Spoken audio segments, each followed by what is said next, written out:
예, 반갑습니다. 먼저 저희 큰 일이 있었을 때 무심양면으로 저희를 위해서 기도해 주시고 또 저희 어머니 상에 와주셔서 저희를 위로해 주신 모든 분들께 먼저 감사를 드립니다. 오늘 우리가 해야 될 공부, 성경적인 주제는 그리스도인들이 해서는 안 되는 부도덕한 행위들이라는 주제를 가지고 보시려고 합니다. 방금 목사님께서 말씀하셨듯이 술이나 도박이나 마약이나 흡연이나 춤이나 로코너 음악 등 또 어떤 분들은 주식이라고도 하죠. 이런 것들을 그리스도인들은 해야 되는가, 하면 안 되는가, 이런 걸 저희가 사실 공부하고자 하는 건 아닙니다. 여기서 해야 될 거는 하지 말아야 된다, 안 해야 된다는 말씀은 많이 나오지만 이것이 우리의 구원과 연관되어 있느냐? 구원과 연관되어 있지 않죠. 우리는 오직 은혜로만 구원을 받기 때문에 행위로 구원받는 게 아니기 때문에 이런 것들은 상관은 없습니다만, 저희가 살아가면서 너무 쉽게 빠지는 그런 죄들에 대해서 우리가 이제 알아보고자 하는 겁니다. 이런 죄들을 어떻게 하면 피할 수 있을 것인가, 그리고 이런 것들이 우리에게 다가왔을 때 어떻게 성경적인 지식을 가지고 주님께서 뭐라 말씀하시는지를 내 머릿속에 담고 있다면 이런 것들을 피하기가 쉽지 않겠습니까? 그래서 저희가 보고자 하는 것이지, 이것을 보고 듣고 그 지식적으로 알게 되어가지고 내가 다른 성도들을 정죄하는 그런 계기가 되어서는 안 된다고 분명히 말씀하고 계십니다. 정죄의 개념이 아니라 술 드시는 분을 뭐라고 하거나 나무라는 것이 아니라 우리가 어떤 성경적인 가르침을 받을 수 있는가, 어떤 유익을 얻을 수 있는가를 보고자 하는 것입니다. 쭉 한번 읽어보겠습니다. 그리스도인들이 결코 해서는 안 되는 일들이 몇 가지 있습니다. 이 세상이 주 예수 그리스도의 재림을 향해 비틀거리며 나아갈수록 세상의 일들은 나아지지 않고 오히려 더 나빠질 것입니다. 디모데후서 3장 1절 말씀에서 이렇게 말씀하고 있습니다. 찾아보실까요? 디모데후서 3장 1절 말씀입니다. 이 세상은 점점점 나빠질 뿐입니다. 사실은 평화의 날은 오지 않을 것이고 우리 주 예수님께서 재림하실 때까지 결코 평화는 이루어지지 않을 것입니다. 디모데후서 3장 1절입니다. 같이 한번 읽어보시겠습니다. 또한 이것을 알라, 즉 마지막 날들에 위험한 때가 오리라. 분명히 말씀해 주시고 계시죠. 지금 이 시기가 이제 위험한 때라고 말씀하고 계신 겁니다. 이 말씀에 따라서 마지막 때의 특징은 위험한 때라는 것입니다. 안전한 때가 아닙니다. 평안한 때가 아닙니다. 위험한 때입니다. 마태복음 24장 12절 말씀도 잠깐 보시겠습니다. 마태복음 24장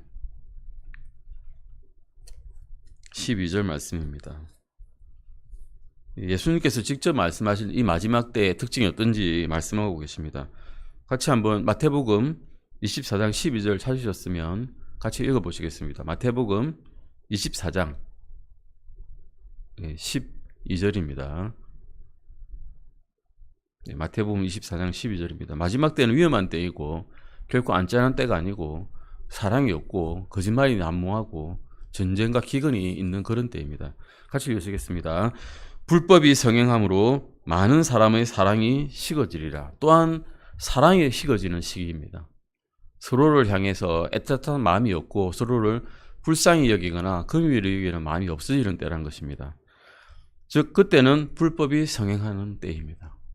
불법을 불법으로 알지 못합니다. 불법이 당연한 것이고 적법한 것으로 알게 됩니다. 하나님의 말씀의 이런 분명한 가르침이 없다면 믿는 자들도 죄와 이런 무법의 물결에 쉽사리 휩싸일 것입니다. 왜냐하면 절대적인 기준이 없기 때문입니다. 절대적인 기준이 없고 상대적인 기준만 난무한다면 내가 살인 저지르는 사람보다는 어렵지 않냐 하면서 떳떳하게 불법을 저지를 것입니다. 기준이 없으니까요.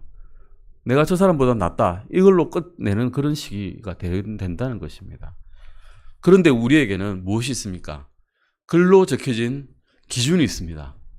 주님께서 주신 글로 적혀진 기준, 한 점 한 획도 없어지지 않을 기준, 이것을 주신 것입니다. 이것은 기적입니다. 사실은 알고 보면 그냥 예수님께서 말씀만 하시고 이거 기억했다가 글로는 남기지 말고 그냥 전승을 해, 이러면 그 전승은 엄청나게 어긋날 것입니다. 그 사람 기분에 따라서, 전승하는 사람의 기분에 따라서 달라질 것입니다. 이스라엘 사람들의 율법이 지금 그렇습니다. 짜집고 헤어져 가지고 지금 뭐가 잘못인지 뭐가 잘된 것인지를 모르는 상황입니다. 그들이 히브리어로 된 구약이 있음에도 불구하고요. 이런 성경을 주신 것은 기적 중에 하나입니다. 그리고 이것을 우리말로 된 성경을 갖고 있다는 것 또한 기적 중에 하나입니다. 성경에 대한 비평 중에 하나는 성경에는 너는 무엇 하지 말라라고 하는 부정적인 말이 너무 많다는 것입니다. 성경에 있는 대부분의 가르침이 뭐 하지 말라는 말씀이죠. 뭐 해라는 말씀도 분명히 있지만 하지 말라는 말씀도 분명히 많습니다. 왜 그렇게 말씀하실까? 왜냐하면 사람 자체가 죄에 대해서 아주 긍정적이기 때문입니다. 죄에 끌려가는 인생이란 겁니다. 구원받기 전에는 우리는 사탄의 자식이고 마귀의 자식이고 뱀의 자식이기 때문에 죄를 따라서 사는 경향이 있을 수밖에 없는 것입니다. 그래서 무엇 하지 말라는 말씀이 너무나 많은 것입니다. 이거에서는 우리는 오늘 쉽게 직면하게 되는 우리의 사회학적인 죄들을 몇 가지를 살펴볼 것입니다. 다 살펴본 거 아닙니다. 몇 가지만 살펴보는 것입니다. 그 죄들은 오늘날 우리 지역 사회 안에서 일반적으로 널리 긍정적으로 받아들여지는 죄입니다. 아, 이래 해도 되는구나. 아니면 이렇게 잘하는 사람은 영웅이고 호걸이다. 아주 호탕한 사람이다. 라고 받아들여지고 있는 그런 그리스도인들이 보기에는 안 좋은 죄들입니다. 그런 것들이 옳은 것이 아니죠. 중요한 것은 성경적으로 이것들이 무엇이라고 말씀하고 있는가를 보는 것입니다. 먼저 이 과를 위한 준비가 필요합니다. 준비라고 해도 사실 앞에 과에서 다 배우셨기 때문에 준비는 저희는 다 되어 있습니다. 첫 번째 19가 분리입니다. 분리의 두 가지 양상이라고 해서 우리가 히브리서 10장 10절을 한번 찾아보실까요? 히브리서 10장 10절입니다. 히브리서 분리과에서 우리 다 배운 것입니다. 히브리서 10장 10절 말씀입니다. 네, 히브리서 10장 10절입니다. 네, 찾으셨으면 히브리서 10장 10절 같이 읽어보시겠습니다. 바로 이 뜻에 의해 예수 그리스도의 몸이 한 번 영원히 들어짐을 통해 우리가 거룩히 구별되었노라. 네, 우리는 주 예수 그리스도께서 우리의 죄들을 위해서 십자가에서 매달리시고 죽으시고 사흘 만에 부활하셨다는 그 사실을 믿는 그 순간부터 우리는 이미 거룩히 구별되었습니다. 우리가 전에 어땠든 간에, 전에 죄를 어떻게 지었든 간에, 작은 죄였든 큰 죄였든 어떤 죄를 지었든 간에 우리는 이미 거룩히 구별되어 하나님의 우편에 안침받았다라고 에베소서 말씀에서 이미 선언하고 계시죠. 믿는 그 순간 우리는 신분적으로 이미 분리가 된 겁니다. 거룩하게 구별해 주셨습니다. 나의 능력이 아니라 주 예수 그리스도께서 그렇게 해주신 겁니다. 이것이 분리 중에 하나인 신분적인 분리입니다. 우리 신분이 그렇게 바뀌었다는 겁니다. 이미. 그러면 신분이 바뀌었는데 우리는 그렇게 행실을 하고 있는가? 네, 그렇지 않습니다. 바울조차도 나는 비참한 사람이라고 고백을 했습니다. 나는 마음으로는 아니 머리로는 알고 있는데 나의 행실은 그렇지 않구나. 나는 의를 향하여 걷고 싶으나 나는 내가 짓고 있는 것만 보니까 나는 죄만 짓고 있구나라고 통곡을 하였습니다. 베드로전서 1장 15절 보시겠습니다. 베드로전서 1장 15절입니다. 베드로전서 1장 15절 말씀입니다. 네. 찾으셨으면 베드로전서 1장 15절 같이 읽으시겠습니다. 오히려 너희를 부르신 분께서 거룩하신 것 같이 너희도 온갖 종류의 행실에 거룩할지니라. 네. 거룩할지니라고 말할 필요 없이 우리가 신분적인 분리를 겪자마자 거룩해졌으면 이런 말씀할 필요가 없겠죠. 그러지 않기 때문에 너희는 모든 행실에서 거룩할지니라라고 강하게 권면하고 계신 겁니다. 이제 신천년적인 분리가 필요한 겁니다. 이미 신분적으로 분리되었고 너희가 죄에 대해서 이미 죽은 몸이 되었으니까 이제는 그 죄의 종이 역할을 하지 말고 의의 종으로서 거룩하게 하나님께서 보시기에 분리되어 살아라라고 말씀해 주시고 계십니다. 이것이 두 가지 양상의 분리입니다. 머리에 꼭 담고 있어야 될 것이 우리는 신분적으로 이미 분리되었다. 그래서 이제는 죄에 대해서는 죽었고 의에 대해서는 살아있는 실천적인 분리를 거행할 수 있다. 그런 능력이 있다는 것을 이제 깨달아야 되는 것입니다. 그 다음엔 승리과입니다. 저번 시간에 이제 배운 승리이죠.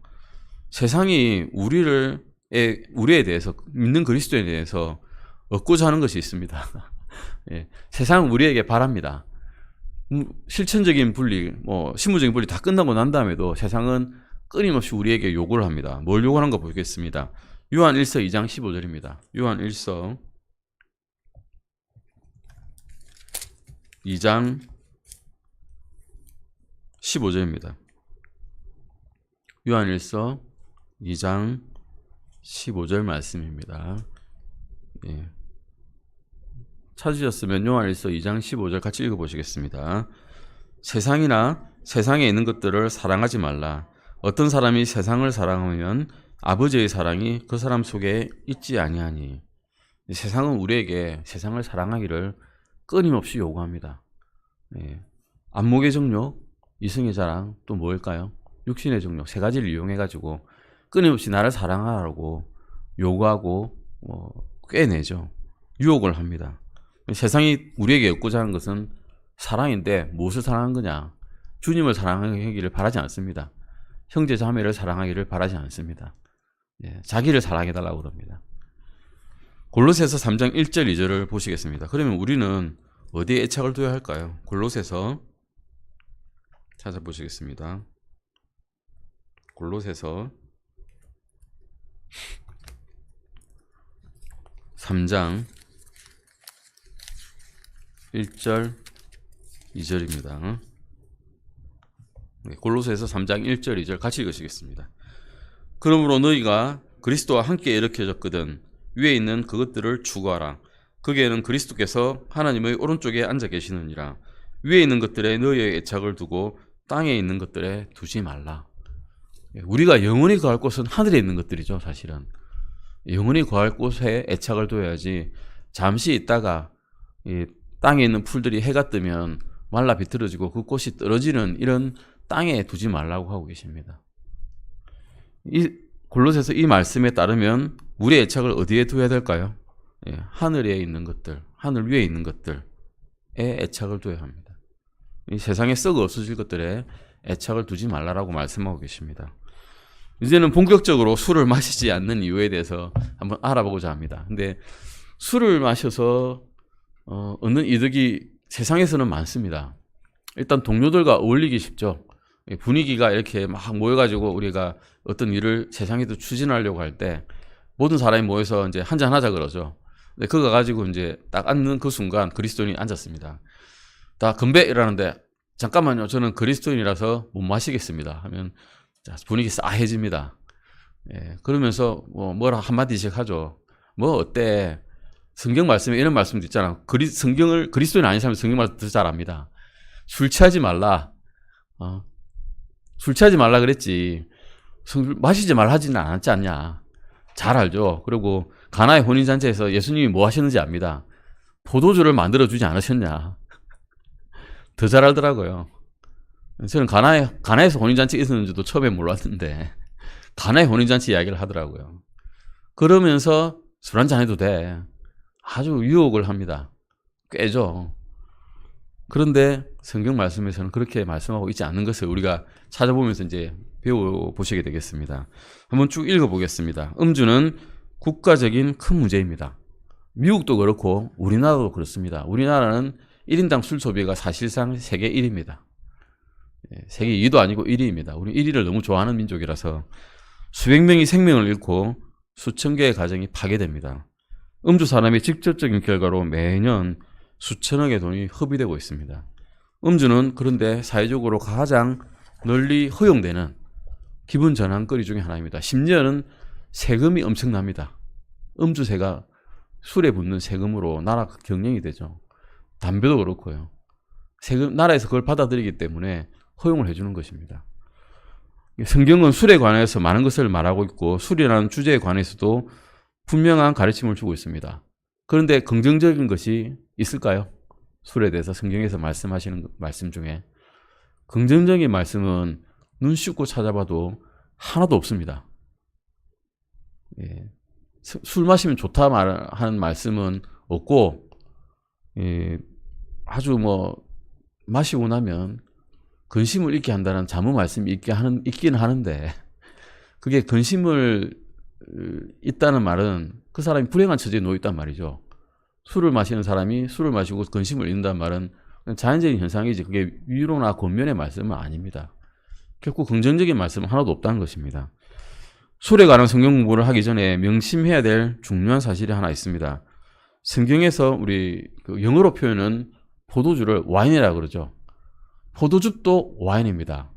포도즙을 짜는 기계를 와인 프레스라고 그러거든요. 그게 와인 프레스란 말이 포도주를 짜는 기계는 아니지 않습니까? 포도즙을 짜는 기계입니다. 네. 포도를 모아서 짜니까 포도즙이 나오지 포도주가 바로 만들어지지 않거든요. 그러니까 와인이란 말이 혼용돼서 쓰이는 겁니다. 성경에서도 포도주로 말씀하실 때도 있고 포도즙으로 말씀하실 때도 있습니다. 그 두 가지를 분명히 구분해서 우리가 알아야 됩니다. 와인이라고 하는 것은 포도에서 나온 생산물, 즉 천연 포도주스와 가공된 알코올성 포도주를 모두 총칭을 합니다. 따라서 우리는 성경 구절의 내용과 문맥을 통해서 그 단어의 의미를 결정을 해야 됩니다. 너무나도 쉽게 가나에서 주님께서 포도주를 만드셨다라고 해석을 해버리면 안 됩니다. 예.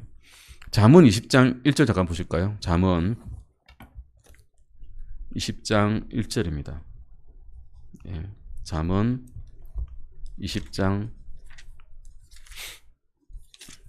지금은 이제 술에 대해서 하나님께서는 뭐라고 말씀하시는지 성경 말씀을 통해서 알아보고자 합니다. 잠언 20장 1절입니다. 같이 읽어보시겠습니다. 포도주는 조롱하게 하는 것이요 독주는 날뛰게 하는 것이므로 누구든지 그것들에 속는 자는 지혜롭지 아니하니라. 네, 포도주를 많이 마셔도 취하죠. 알코올 도수는 낮지만 취합니다. 그러면 뭘 하느냐? 조롱하는 겁니다. 누구를 조롱할까요? 우리만 조롱한 게 아닙니다. 하나님을 조롱합니다. 하나님을 만월이 대하게 됩니다. 독주는 어떻습니까? 알코올 도수가 높습니다. 이제 30도 이상 넘어갑니다. 그 다음부터는 인간의 뇌가 마비되고 본능적인 뇌만 남아가지고 날뛰고 춤추고 고함 지르고 고승방가하면서 남들을 막 해칩니다. 이제 그때는 날뛰게 하는 것이란 거죠. 분명히 이 말씀이 긍정적인 말씀일까요? 하나도 긍정적이지 않습니다. 조롱하고 날뛰는 것이 뭐가 긍정적이겠습니까?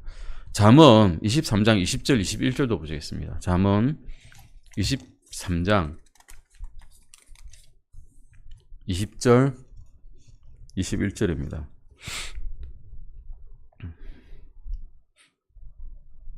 잠언 23장 20절 21절입니다. 같이 읽으시겠습니다. 포도주를 많이 마시는 자들 가운데 잊지 말고 고기를 개걸스럽게 먹는 자들 가운데 잊지 말라. 21절입니다. 술주정뱅이나 음식을 탐하는 자는 가난하게 되며 잠자기를 좋아하는 자는 누더기를 걸치리라. 예. 술 마시고 음식을 탐하는 자가 부자가 되기는 어렵습니다. 왜냐하면 제정신이 아니거든요. 제정신으로 일을 해도 일이 될까 말까인데 제정신이 아니게 일을 하는데 어떻게 일이 되겠고 부를 축적을 하겠습니까? 이사야서 5장 11절 말씀입니다. 이사야서 5장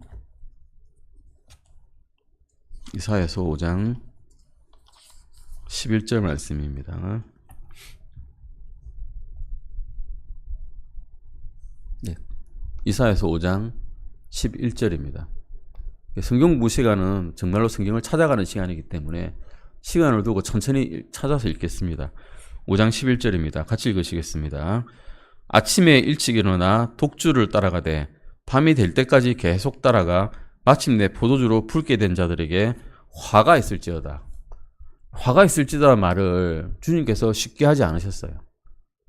정말 화가 있을 만한 사람들에게 대해서만 화가 있을지어다라고 말씀하셨거든요. 근데 독주를 따라가고 포도주를 따라가지고 결국 얼굴이 벌겋게 된 사람들에게 뭐가 있느냐? 남은 결과는 화밖에 없다는 겁니다. 창세기 9장 20절에서 23절도 보시겠습니다. 창세기 9장 처음으로 이제 포도주에 대해서 술 취함에 대해서 나오는 말씀입니다. 노아가 이제 정착을 했죠. 그 홍수를 끝나고 뭘 했느냐? 이 사람 농부 일을 했어요. 뭘 키웠냐? 포도원을 만들었습니다. 포도를 잔뜩 따가지고 포도주를 만들었습니다. 포도즙을 잘 이렇게 관리를 해가지고 포도주를 만들어버렸죠. 뭐 자연적으로 되는지 아닌지는 모르겠지만 창세기 9장 20절에서 23절까지입니다. 같이 읽으시겠습니다. 노아가 농부가 되기 시작하여 포도원을 세우고 포도주를 마신 뒤 취해 자기 장막 안에서 덥지 않은 채 있었더니 가나안의 아버지 함이 자기 아버지의 벌거벗음을 보고 밖에 있는 자기의 두 형제에게 고하매 셈과 야벳이 옷을 가져다가 자기들 어깨에 올려놓고 뒷걸음쳐 들어가 자기들 아버지의 벌거벗음을 덮었는데 그들의 얼굴이 뒤를 향하였으므로 그들이 자기들 아버지의 벌거벗음을 보지 아니하였더라. 벌거벗음은 보는 자에게도 수치고 벗은 자도 수치입니다. 심지어는 자기 아버지의 벌거벗음을 보는 것도 수치거리였습니다. 이스라엘 문화에서는. 우리의 문화는 같이 목욕탕 가기 때문에 안 그렇죠, 사실은. 하지만 실제로 벌거벗음을 보는 것은 수치가 되는데 왜 벌거벗게 되느냐? 술을 먹으니까 벌거벗게 된 겁니다, 노아가. 술을 안 먹었으면 자기의 의복을 단정히 하고 하나님께 보이듯이 자기 자식들에게도 그 수치를 드러내지 않겠죠. 근데 술을 먹으니까 이성이 마비되고 덥겠죠. 옷을 홀로덩 벗어버리고 자는 겁니다.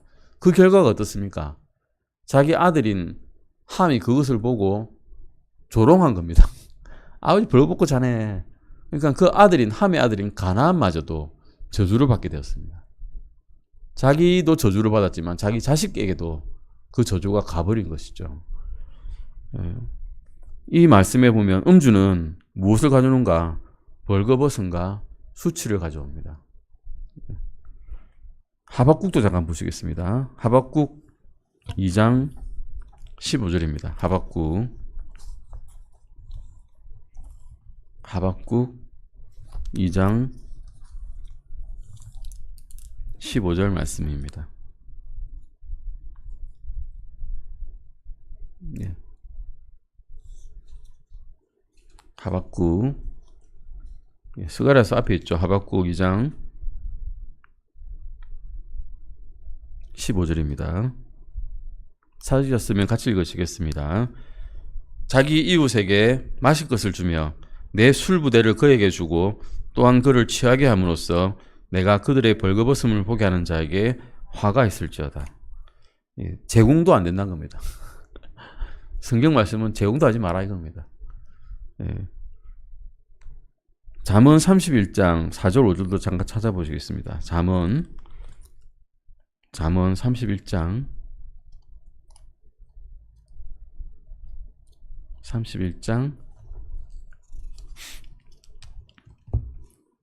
4절과 잠언 31장 4절과 5절을 한번 찾아보시겠습니다. 잠언 31장 4절 5절입니다. 같이 읽으시겠습니다. 오 르무엘아, 포도주를 마시는 것은 왕들에게 합당하지 아니하고 왕들에게 합당하지 아니하며 독주를 마시는 것은 통치자들에게 합당하지 아니하니라. 그들이 마시다가 법을 잊어버리고는 고난받는 자들 중 어느 한 사람의 재판을 굳게 할까 염려하노라 라고 말씀하고 계십니다. 즉 술은 이성을 마비시키기 때문에 재판하는 과정에서 그 판단을 흐리게 만든다. 재판을 굳게 만든다라고 말씀하고 계십니다. 그런데 또 다른 말씀도 있죠. 잠언 31장 6절 잠깐 보실까요? 6절. 방금 5절까지 읽었는데 6절입니다. 같이 읽으시겠습니다.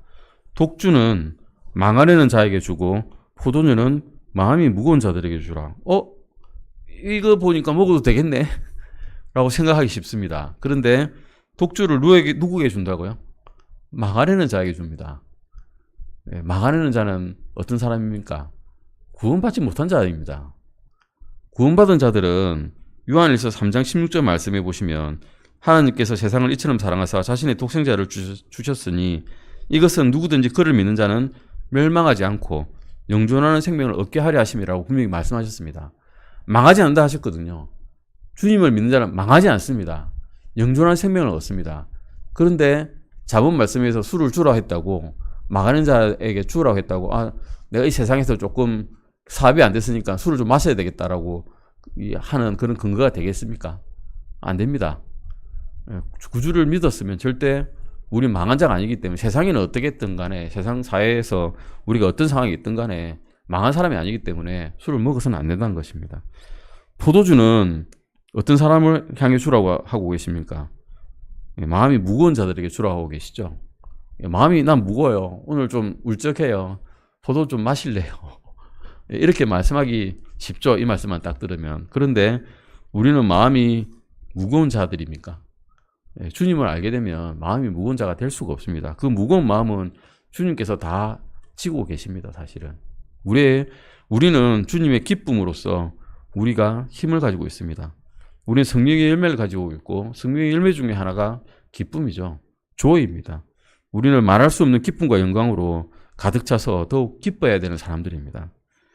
그럼에도 불구하고 구원받은 사람이 술에 손을 댄다는 것은 우리를 구원해 주신 예수님을 그리고 하나님을 또 성령님을 모독하게 되고 성령님을 탄식하게 만드는 행위가 됩니다.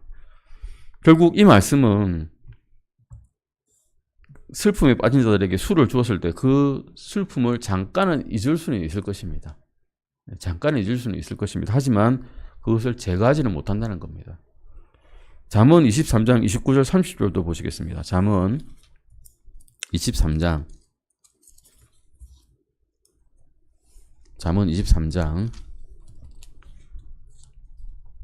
29절 30절 말씀입니다. 같이 읽으시겠습니다. 잠언 23장 29절 30절입니다.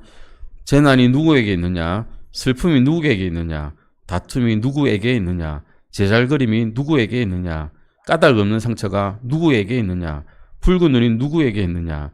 오랫동안 포도주에 머무는 자들에게 있고 썩은 포도주를 구하러 다니는 자들에게 있느니라. 결국은 음주는 슬픔만 깊어지게 할 뿐이지 결코 좋은 일이 생길 수가 없다는 겁니다. 까닭 없는 상처가 왜 까닭 없는 상처일까요? 술에 취해서 정신을 잃게 되는 상태에서 다치게 되면 이게 어디서 내가 다치게 됐지? 하게 되는 일이 비일비재하게 됩니다. 까닭은 없는 게 아니죠. 있는데 모를 뿐입니다. 이사야서 5장 12절 14절도 보시겠습니다. 이사야서 찾아보시겠습니다. 이사야서 5장 12절과 14절입니다. 이사야서 5장 12절과 14절입니다. 이사야서 5장 12절 14절 말씀입니다. 같이 읽으시겠습니다. 12절부터 읽겠습니다. 그들의 잔치에는 하프와 현악기와 작은 붓과 피리와 포도주가 있지만 그들은 주께서 행하신 일을 중히 여기지 아니하며 그분의 손이 소행하신 것도 깊이 생각하지 아니하는도다. 14절입니다. 그러므로 지옥이 자기를 확정하고 한량없이 자기 입을 벌렸으니 그들의 영광과 그들의 무리와 그들의 영화와 또 기뻐하는 자가 거기로 내려가리로다. 라고 말씀하고 계십니다. 즉 술을 좋아해서는 지옥으로 가는 하이웨이입니다. 지옥으로 가는 고속도로가 되어버리는 겁니다. 믿는 자에게 향하는 말씀은 아닙니다. 사실은 구원은 아까도 말씀드렸지만 은혜로 받았습니다. 우리가 행위로 받지 않죠. 술을 마시고 있는 분들도 계실 거고 그리스도인 중에서도 술을 많이 마시는 분도 계실 거고 술을 가끔 마시는 분들도 계실 거고 술을 어떤 행사 때만 잠깐 마시는 분도 계실 거고 그런 분들이 그러면 이 일에서 걸려 넘어지느냐? 그렇지 않을 것입니다. 구원에서 걸려 넘어지지 않습니다. 하지만 그 모습이 주님께서는 좋아하는 모습은 아니고 성령님께서 기뻐하는 모습이 아니라는 것을 우리 성경적인 가르침에서 알 수가 있습니다. 우리는 정죄할 수 없습니다. 정죄하신 분은 주님뿐이시고 우리는 이런 가르침을 가슴 깊이 새기고 우리 실천적인 분리로서 나아가야 된다는 것입니다. 이사야서 28장 7절도 보시겠습니다. 이사야서 28장 7절입니다. 같이 읽으시겠습니다. 그러나 그들도 포도주로 인해 잘못을 범하였고 독주로 인해 길에서 벗어났도다. 제사장과 대언자가 독주로 인해 잘못을 범하고 포도주에 잠겼으며 독주로 인해 길에서 벗어났도다. 그들이 환상 기신면에서 잘못을 범하고 재판할 때 걸려 넘어지나니.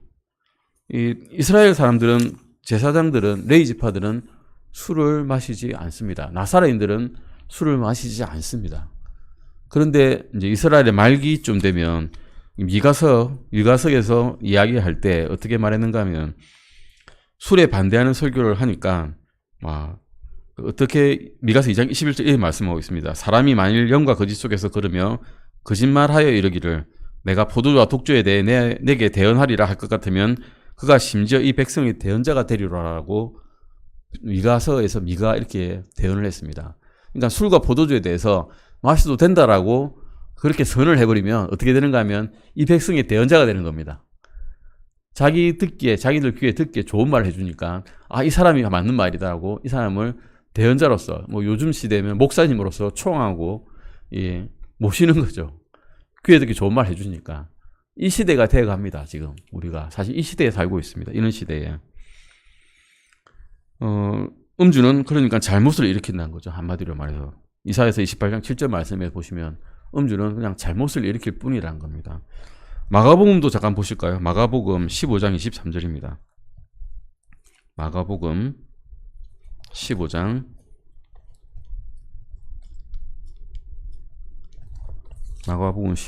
23절입니다.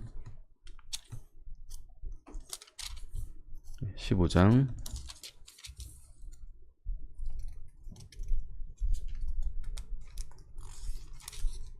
23절 말씀입니다. 네, 같이 읽으시겠습니다. 그들이 몰약을 섞은 포도주를 그분께 주어 마시게 하였으나 그분께서 그것을 받지 아니하시더라. 주님께서 십자가에 매달리시고 돌아가시기 전에 바로 몰약을 섞은 포도주를 그분께 주게 했죠. 해면 같은 데 아마 발라서 입에 대지 않았을까 싶습니다. 근데 그것을 거부하셨습니다. 몰약은 마취제죠. 그 마취제를 섞은 포도를 주어서 정신을 잃게 만들려고 했는데 주님께서는 단호히 거부하셨습니다. 몰약을 섞은 포도즙을 거부하셨다고 말씀하고 계십니다. 그리스도인들은 실제로 사회생활을 위한 음주의 유혹을 받습니다. 아마 저도 그런 유혹을 많이 받았습니다. 근데 넙죽넙죽 잘 받아 마셨어요. 예전에는. 그런데 어느 순간 이것이 주님께서 원하시는 바가 아니라는 것을 깨닫고 난 다음부터는 그냥 저절로 피하게 되었습니다. 그 전까지는 부끄럽게 교회 생활을 했죠. 내가 정말 이 술 마시는 사람이 그리스도인을 할 수 있을까라고 마음의 양심을 가책을 가지면서 가지게 됩니다. 하지만 그런 분들도 희망이 있습니다. 교회 생활을 하고 주님의 말씀을 점점 깨닫고 알아가다 보면 내가 무엇을 잘못하고 있는지 주님께서 바라시는 것이 무엇인지를 깨닫게 되는 그 순간부터 주님께서 인도하십니다. 내가 인도되는 거지 내가 하고자 해서 되는 게 아니라는 것을 우리는 알 수 있습니다. 성령님께서 다 인도해 주시기 때문에 마신다고 하더라도 부끄러울 필요도 없고 안 마신다고 해서 다른 사람을 정죄하실 필요도 없습니다. 그냥 같이 한 형제 자매로서 좀 더 고차원적인 그런 그리스도인의 생활을 배워가는 그런 계기가 되는 오늘 가르침이 됐으면 좋겠습니다. 여기에서 우리에 대한 답변을 한번 보겠습니다. 사회생활한 음주의 유혹입니다. 첫 번째, 모든 술꾼이 딱 한 잔으로 음주를 시작했습니다. 딱 한 잔 그때부터 시작되는 거죠. 처음에는 사람이 술을 마시지만 그 후에는 술이 사람을 마십니다. 술은 속이는 것입니다. 잠깐 잠언 20장 1절로 돌아가게 되면 포도주는 조롱하게 되는 것이요 독주는 날뛰게 하는 것이라고 말씀했죠. 누구든지 그것으로 말미암아 속는 자는 지혜롭지 아니하다고 방금 들으신 잠언 20장 1절에서 말씀하고 계십니다. 알코올성 음료는 사람이 제조한 술이라는 것을 명심해야 됩니다. 사람의 손이 들어간 겁니다. 자연적으로 발효되지 않습니다. 자연적으로 놔두면 식초가 됩니다. 자연히 놔두면 식초가 되게 되어 있습니다. 발효 과정에는 특별한 조건이 필요하고 사람의 개입이 있어야 됩니다. 적정량의 설탕이 들어 있어야 되고 이스트가 있어야 되고 물이 정확하게 배합되어야 되고 온도도 10도에서 20도 정도 사이에 온도가 유지되어야 술이 됩니다. 그러지 않으면 그냥 식초죠. 먹으면 식초입니다. 시큼한 맛만 날 뿐입니다. 이러한 요건이 충족되지 않으면 술이 아니라 식초가 되는 겁니다. 술을 만들려면 엄청난 노력이 필요하다는 겁니다. 한마디로. 사람의 개입이 필요합니다. 사탄의 개입이 필요하다는 거죠. 만들려는. 많은 사람들이 주 예수 그리스도께서 물을 포도주로 만드셨던 첫 번째 기적을 인용합니다. 그러면 과연 주님께서 그것을 포도주를 만드셨냐, 물 양동이로 포도주를 만드셨냐, 그 사람의 반응을 보면 압니다. 처음에 들은 사람들이 먹은 사람이 어떻게 반응했을까요? 처음에 보통 좋은 포도주를 내고 나중에 나쁜 포도주를 내는데 먹어보니 이것은 처음 아주 좋은 포도주더라고 이야기를 했는데 이걸 포도주로 생각하면 안 되는 거죠. 진탕 마셨는데 이게 좋은 건지 나쁜 건지 어떻게 알겠습니까? 술을 마신 사람들은 모릅니다. 그게 우리가 마시다가 처음엔 좋은 술 마시다가 나중에 나쁜 술 마셔도 이게 좋은 술인 줄 알죠. 이미 취해버렸기 때문에. 근데 그러지 않습니다. 주님께서는 분명히 그 좋은 곳으로 바꿔주셨을 때 그 마신 사람이 처음보다 더 좋은 건데요 이랬죠. 포도즙인 겁니다. 처음보다 더 좋은 포도즙. 주님께서 만들어주신 포도즙을 마셨다고 우리 생각해야 됩니다. 결혼식은 또한 종교적인 행사이지 축제가 아니었습니다. 이 잠언 말씀을 쭉 들여다보셔도 술을 마시라고 되어 있었습니까? 술을 마시지 말라고 되어 있었습니까? 술을 마시지 말라고 되어 있었거든요. 이스라엘 사람들이 결혼식 할 때 술을 마시고 진탕 퍼마시고 흥청망청 결혼식을 진행했을 리가 없습니다. 종교적인 사람들이었거든요. 종교 면에서는 아주 지독하게 율법을 지키는 사람들이었습니다. 포도즙이었다라고 생각하는 것이 훨씬 더 합리적입니다. 즉 포도 주스란 겁니다. 우리가 주의 만찬을 거행할 때 우리가 마시는 그 포도 주스, 알코올 1%도 안 들어있는 알코올 0% 포도 주스를 말씀하고 있다라고 우리는 알아야 됩니다. 여기까지가 우리가 술에 대한 성경적인 가르침이 어떠한가에 대해서 배웠습니다. 이 말씀 외에도 술은 많은 비극을 초래한다는 것을 성경 말씀에서 알 수 있습니다. 사무엘서도 보면 갈렙 후손인 나발이 술에 취해서 방탕하게 죽었고요. 또 사무엘 상황에서 다윗이 간통죄와 우리아를 살해야 할 때 술이 들어가 있는 잔치가 있었고요. 그리고 사무엘상 13장 28절에서 압살롬이 자기 형제 암논을 죽일 때 독주를 사용해서 죽였고요. 이스라엘 왕 엘라는 술 취한 상태로 암살을 당했고 에베소서 말씀에서도 분명히 술 취하지 말라 그게 과도함이 있느니 오직 성령으로 충만하라는 말씀을 권면하고 계십니다. 술은 결국 성경 말씀을 총합해 보면 마시지 말라라고 알 수 있습니다. 말라. 그런데 술을 마시지 말라고 해서 하나도 나는 안 마시니 어렵다라고 할 수 있습니까? 나는 술을 안 마시니까 구원 받은 사람이라고 말씀할 수 있습니까? 아무도 그렇게 말씀 못 하실 겁니다. 오직 주의 은혜로 주님께서 우리의 죄를 담당하시고 죽으셨기 때문에 우리는 그 은혜로 구원을 받았고 그 은혜를 유지하는 것도 우리가 술을 안 마셔서 유지하는 게 아니라 주님의 은혜로 유지될 뿐입니다. 그러니 아무도 실망하지 마시고 오직 성경 말씀을 따라 읽으시고 그것을 우리 생활에 실천해 나가는 그런 계기가 됐으면 좋겠습니다.